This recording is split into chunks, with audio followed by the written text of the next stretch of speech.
Welcome to another episode of Real Life Survivor Stories, a talk show about real life, real people, and real stories. And if you're new and you're just tuning in, Real Life Survivor is a nonprofit organization. And what makes us unique is that we're an organization for every cause, every circumstance, and every condition. So no one ever has to feel alone or suffer in silence. We share stories on every platform, and here we give you a voice. And today, I'm so excited to have with us all the way from Toronto, Canada, Vasilios Billy, and we know him as Billy from Thief of Hearts, and also if you're a fan of the show 90 Day Fiancé, you might have seen him on the show, and Billy and I have become fast friends, and Billy is a real life survivor of a very rare immune disease that has attacked his kidneys, and Billy is now on dialysis. And Billy, we are so happy to have you in the studio with us today. Oh, thank you so much. I appreciate it. Thank you so much for being here. Maybe you could take us back to June 17th of 2017 when your life was impacted with what you're living with today. Yeah, well, look, it was definitely life-changing, right? I'm just, at a gala having dinner. It was a yearly thing that I support every year through the union. I was a vice president of my union at that time. Yes. And just a regular night having dinner, and all of a sudden, talking to my colleagues and eating some, food, and my body just started exploding. It started blowing up like a balloon. First, I felt it in my feet, then in my calves. Then just seemed like it just kept moving up to my upper body. Wow. I knew something was wrong, so I just I got up, I excused myself, went home right away, and woke up my wife. I was married at that time. Woke up my wife, and I said, "There's definitely something wrong," So yeah, that's where it started. Wow. Yeah. So doctors at that time didn't know my nephrologist. I was in and out of hospitals. I was living more in the hospitals than I was at home, trying to figure out, what's wrong with me, like what's happening, right? Yes, exactly. Yeah. So, that's basically, in a nutshell, what happened. My body just started blowing up, and then everybody just started panicking around me, trying to figure out, what's going on, Right. Now, how long did it take for them to diagnose you with what was going on? Well, it took a while. I mean, the way the doctors, they haven't seen, they see, it looks like they've seen something like this, the way it was reacting. Mm-hmm. They just didn't understand why it was reacting so fast. Okay. Usually, if somebody that gets this immune disease, they're in their 70s or 80s. Right. I was in my like 40s, like I was turning 50 at that time. And it was reacting so fast that they were so confused. They're saying, we never seen that. So what they figured out later on, which was much later on, after they put it to remission, in a sense, what they had to do was they had to inject me with 3,000 milligrams of steroids, so they can shut down my immune system. Right. Because my immune system was actually killing me. It was compromised, right? Mm-hmm. And what happened? It put holes into my kidneys, and the toxins were leaking into my body. Oh my goodness. And that's what was causing me blowing up like a balloon, right? Right. So it was definitely life changing, Absolutely. To be honest with you, I was in calm. I was in a calm state. I wasn't in a panic state. I'm a fast, I do everything fast. I'm a fast thinker. I do things fast. I analyze things fast, and I just move fast, right? Right. So when I saw this thing, happening to my body, I said, okay, well, this is poetry. This is, I guess, how it ends, So I got my ducks in order. I was the vice president, so I've had access to, a lot of things. I called my lawyers.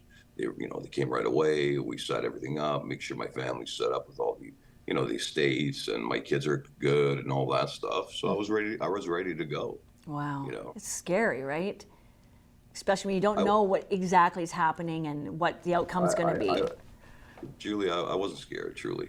No. Well, No, that's I was in calm. I was in calm. I was like, if this is what it is, and this is my poetry, then this is what it's going to be, you know. So I was good with it. I was good with it. you just Later accepted on, I that. realized, Yeah. right away, it was an acceptance. It was like, okay, well, you know, if this is it, then this is it. I mean, what are you gonna do? What are you gonna do? Um, like I was thrown on the streets when I was 15 years old. You know what I mean? Yeah. I survived the streets, and when I got thrown on the streets, I didn't say, why me? You know, I just sat there and said, how do we survive now? Wow. Right. That's So amazing. at the end of the day, I mean, I looked at it and I said, okay, well, this is my poetry. This is my poetry. You know. Right. But later on, I realized that, you know, this wasn't the end. Actually, it was the beginning to uh, something else. You know, something better. You know. Exactly. So when I mean life changing, I mean that it wasn't only life changing for my health, and it was life changing spiritually too. I mean, it was life changing in every aspect of my life. You know, from career to what I do now and stuff like that. You know, I Right. mean, I resigned from my position a year later. You know, I just you know I couldn't do it anymore. Right. You know, not that I was going into work throughout that whole year. I was, you know, on leave. But I realized even if I do get better or somewhat stable, that life is not mine anymore. It's done. You know, it's Right. time for me to move on. So how has it impacted your life on an everyday? Like, of course, your life is different now, you know, being on dialysis. So maybe take us through that, what your day is like. In regards to the dialysis part Yes. of, or Yes. just how my life has changed you know, in cosmetics. I mean, like how my life has changed in total. Well, both. Yeah. Both, yeah. Yeah. Well, I mean, I look, I do treatments 5 days a week. I do 7-hour treatments. So you know, it takes most of, you know, it takes a lot of, I mean, what I've done is I'm very fortunate, I guess in Ontario, I'm not sure across Canada, but I know in Ontario we have a program, it's called the Home Hemo program, Right. where we get trained. We have the option to get trained at the hospital how to use the machine, you know, how to problem solve with the machine and all that stuff, how to set it up, how to you know dispose of the products and stuff like that. So I was trained to do that, and it took about 3 months for training.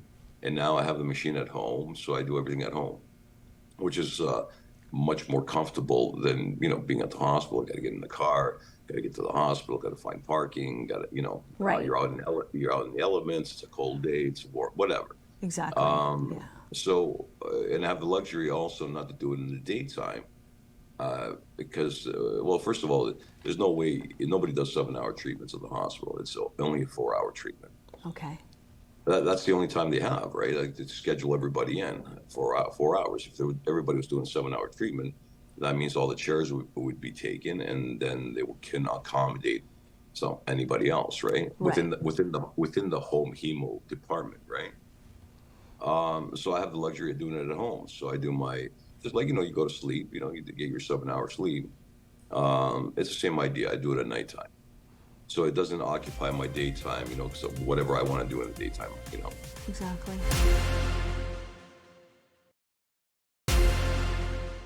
So, Billy, you were talking about, you know, the circle that you have, you know, that now surround you, that are now friends, you know, on this TikTok and your social media.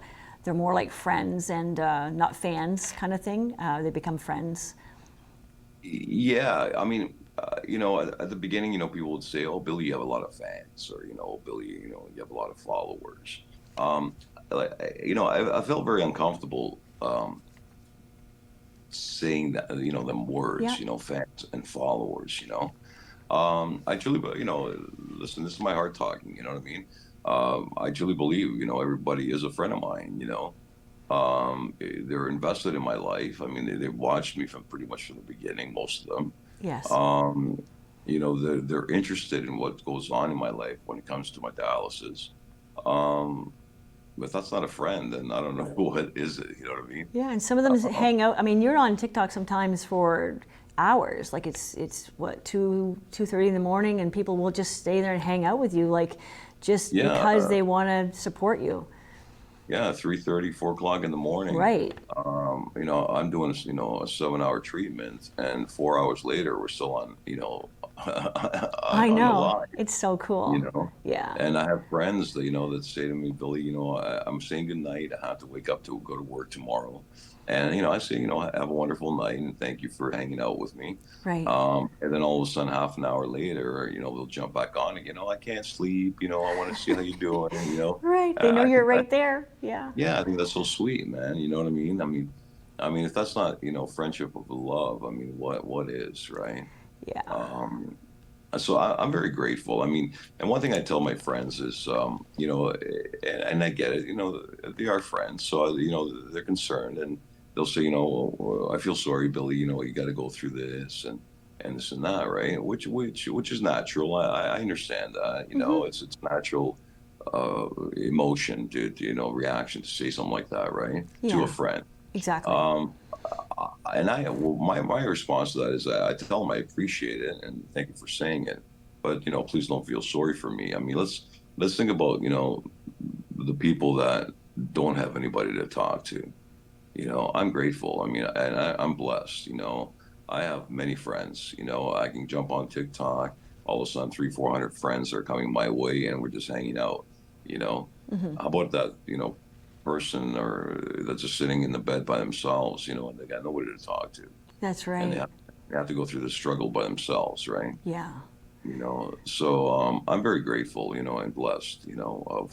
Of regardless of what and that's the funny thing is that I also looked at this thing as a blessing. I didn't look at it as anything but a blessing. You know, You're very humble and just kind of you've accepted what God has brought to your life, and the way you're handling it is incredible. And we feel it at this end. As I say, that's why you're here today, because I share a lot of amazing stories, but yours was just one that really pulled at my heartstrings. And and you also have done a lot of things in your life, and now you're in the TV world a little bit, and it just shows the inspiration of behind that no matter what you're going through, you can still live out your dream and do what your heart feels. So it doesn't mean life's over. Like you say, it's a new beginning, basically a new I'll tell you, chapter. yeah, yeah, Yeah. absolutely. Yeah. Again, Exactly. you know, I looked at things, again, very poetically. It truly when this happened, I truly looked at it and said, you know what, I know there's something special at the end of this. Hmm. I know I'm going through this for a reason. Yes. Um, and we're gonna go through the walk. Because I'm curious. I'm anxious to see what's at the end of this. Right on. That's So I had to stay strong, and I had to, and trust me, it's, I make it sound easy, but it wasn't easy, and it's no. still not easy. I mean, every day's a challenge. I mean, anybody that's on dialysis or goes through hardship understands the true meaning of, uh, what it is to hurt. Yeah. And I always say, it's not a physical thing. It's a mental thing. It's a mental thing. Yeah. Keep your mind strong and everything will follow. The moment your mind starts wandering off and feels doesn't feel strong or doesn't feel complete or whatever word you want to use, Hmm. your body's weak, and that's the way it's going to react. Exactly. Like I'll be honest, like the last couple of weeks, I haven't been myself. I haven't been feeling well, you know, Right. and uh, I feel it. I mean, my mind's not there. My body's tired. I'm exhausted, you know. Yeah. But my mind is, strong. I just, my body's strong. Exactly. Well, it's so empowering. Like I say, what you are going through and how you handle it, it's totally amazing to me and the people that follow you. I just want to talk about what you have going on here a little bit. You have 2 books coming out here very shortly, and also maybe talk I a do. little bit about the gala, the event in Toronto that I will be flying into. I cannot wait Yeah, to, that's to, exciting. to see you. Courtney and I are going to be flying in, and maybe talk a little bit about that and these books that they're coming out. I'm very excited for all this stuff. So yeah, maybe you could kind of fill us in a little bit. Well, the book has been ongoing for a long time. Obviously, it wasn't meant to be. Now it's starting, it's starting to come out now, right? Yeah. It's my autobiography. It's basically my life story, from the time I came from Greece as a little guy here, and how I hit the streets, and then from the streets how I survived. And I'll give you a little synopsis, and then basically how I survived, how I got into the exotic industry as a male exotic dancer, how that happened, and how that impacted my life and changed. And then from there, I became an agent. I became one of the biggest agents in North America at a young age. And then throughout that time, I got married. And then later on, I became a union boss throughout my years, right? So there's many stages to my life. So if I truly wrote every single um, piece of my life and everything that I've experienced, Right. I mean, I got 10 novels. Exactly, right. Where do you start? you, you know, Where does it end? We could keep going right, forever, but to narrow it right. down, Yeah. yeah, So I narrowed it all down and so everybody will understand, the pieces of my life throughout and how I got where I am and to where I am now. exactly.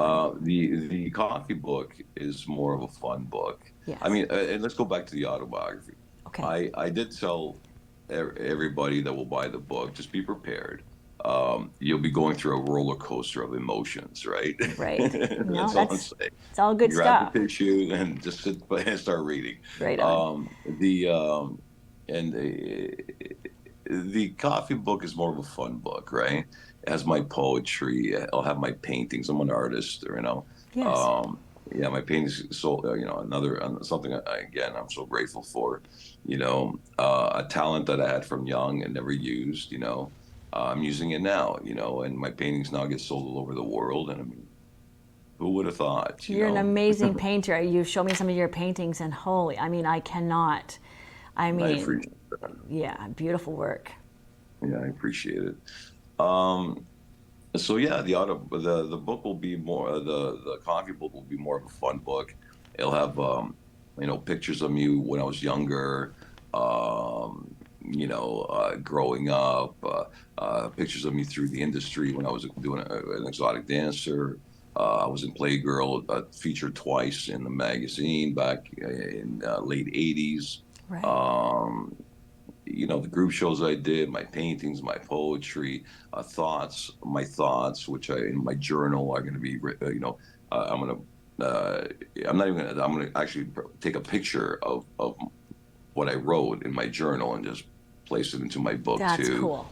So Yeah. people can see, the authenticity of me and what I'm thinking of at that moment and stuff like that. Awesome. So yeah, it'll be a fun book we can just throw on the table and have somebody look at it and stuff. For Yeah. sure. Now, Uh, Sorry, go ahead. sorry, no, the gala here in Toronto that's taking Yeah, place. yeah. The gala is basically, but the way the gala thing started was um, when I started TikTok about a year and a half ago. I started creating a bigger following and stuff like that. So my friends kept saying, "Oh, let's do a meet and greet. We'd love to meet you. We'd love to meet you. Let's do a meet and greet."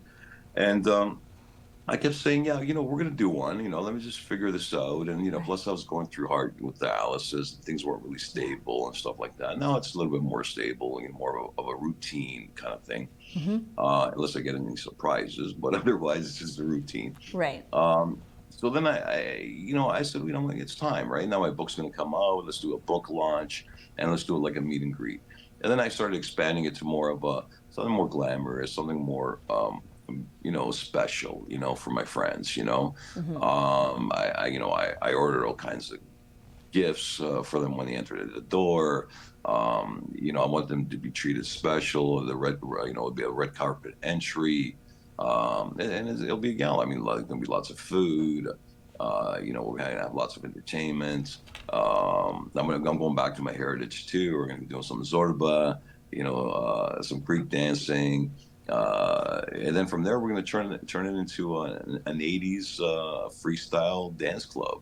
That's You know, so, I'm so looking forward to it. It sounds yeah, like so much it's gonna be some. fun. It Yeah. will be. It'll be a lot of fun.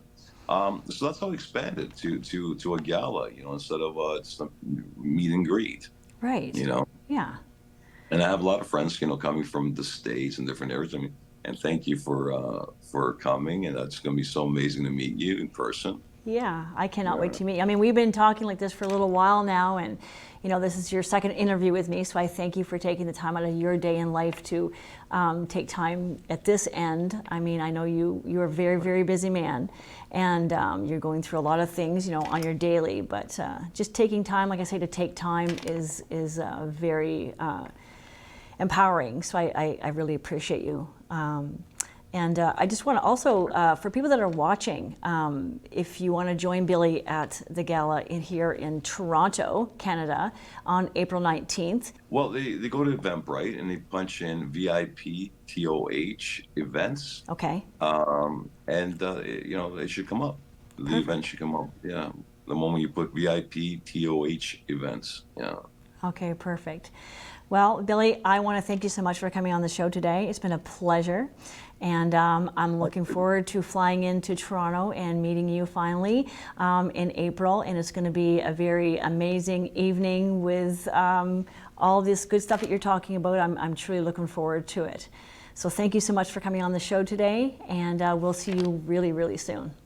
Yeah, thank you so much, man. Thank you so much. Thank you. And for you guys watching today, if you want to share your real life survivor story with us, you can connect with me on Facebook under Julie Comeau, and also my fan page, Real Life Survivor. And remember, no matter the struggle, no matter the challenge, no matter the obstacle, never give up. We'll see you back here next time with another real life survivor story.